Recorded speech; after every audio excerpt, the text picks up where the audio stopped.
हर साल करोड़ों की तादाद में कांवड़िया सुदूर स्थानों से आकर गंगाजल से भरी कांवड़ लेकर पदयात्रा करके अपने गांव वापस लौटते हैं। इस यात्रा को कांवड़ यात्रा बोला जाता है। सावन के चतुर्थी के दिन उस गंगाजल से अपने निवास के आसपास शिव मंदिरों में शिव का जलाभिषेक किया जाता है। कहने को तो ये धार्मिक आयोजन भर है, लेकिन इसके सामाजिक सरोकार भी हैं। कांवड़ के माध्यम से जल की यात्रा यह पर्व सृष्टि रूपी शिव की आराधना के लिए पानी, आम आदमियों के साथ साथ पेड़ पौधों, जीव जंतुओं, पशु पक्षियों, धरती के निवास करने वाले हजारों लाखों तरह के कीड़े मकोड़ों और समूचे पर्यावरण के लिए बेहद आवश्यक वस्तु है। उत्तर भारत की भौगोलिक स्थितियों को देखें तो यहाँ के मैदानी इलाकों में मानव जीवन नदियों पर ही आश्रित है। चलिए हम बात करते हैं कि आखिर क्यों होती हमारी कावड़ खंडित और इसके क्या नियम हैं। हमें किसको क्या संबोधित करके बुलाना चाहिए।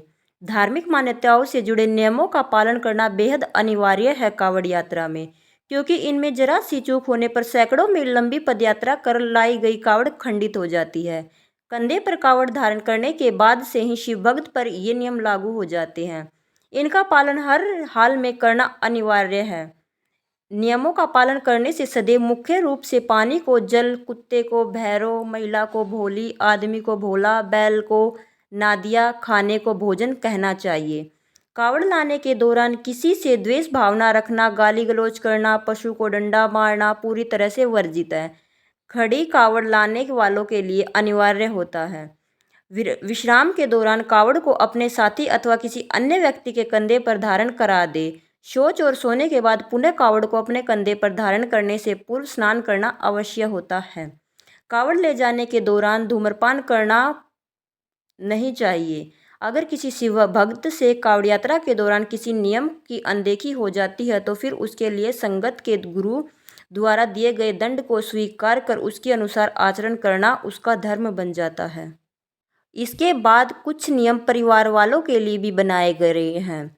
श्रावण मास में शिव भक्तों द्वारा भोले बाबा का जलाभिषेक करने वाले कांवड़ियों के परिजन को भी नियमों का पालन करना चाहिए।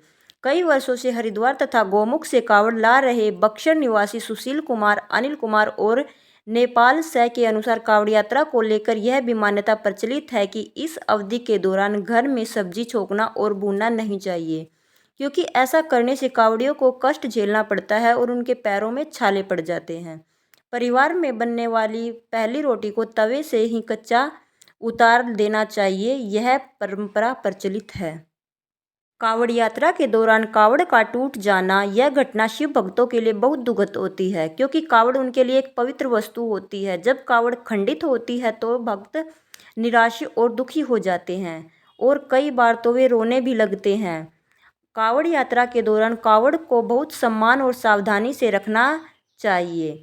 कई नियम हैं जिनका पालन कावड़ियों को करना होता है, जैसे कि कावड़ को जमीन पर नहीं रखना, किसी भी तरह का नशा न करना और यात्रा के दौरान किसी भी तरह का अपवित्र काम न करना आदि। कोई नियम टूट जाता है तो इसे कावड़ खंडित होने का कारण माना जाता है।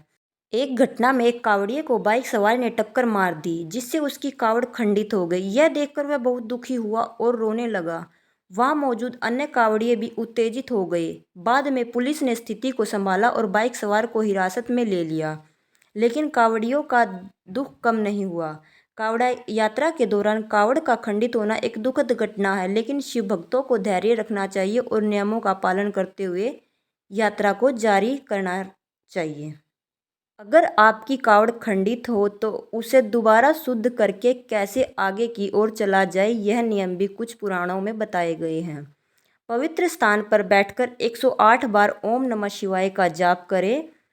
भगवान शिव और गुल्लर के पेड़ को प्रणाम करें। खंडित कावड़ को शुद्ध मानकर यात्रा जारी करें। यह ध्यान रखना महत्वपूर्ण है कि कावड़ यात्रा एक पवित्र यात्रा है और इसे पूरी श्रद्धा और सम्मान के साथ करना चाहिए। कावड़ यात्रा करने के लिए और भी बहुत सी जानकारियाँ है जो शायद आपके काम आ सकती है, जैसे कि विभिन्न प्रकार के कावड़। कावड़ यात्रा कई प्रकार की होती है, जैसे कि सामान्य कावड़, डाक कावड़ और खड़ी कावड़। कावड़ियों के वस्त्र। कावड़िया आमतौर पर केसरिया रंग के वस्त्र पहनते हैं। यात्रा का मार्ग। कावड़िया हरिद्वार, गंगोत्री और गौमुख तीर्थ स्थानों से गंगाजल भरकर लाते हैं अपने निवास स्थान तक। यात्रा का समय। कावड़ यात्रा सावन के महीने में होती है, जो आमतौर पर जुलाई अगस्त में पड़ता है। उम्मीद करती हूँ आपको यह जानकारी पसंद आई होगी। हमसे जुड़े रहने के लिए हमारे चैनल को सब्सक्राइब करें। हर हर महादेव।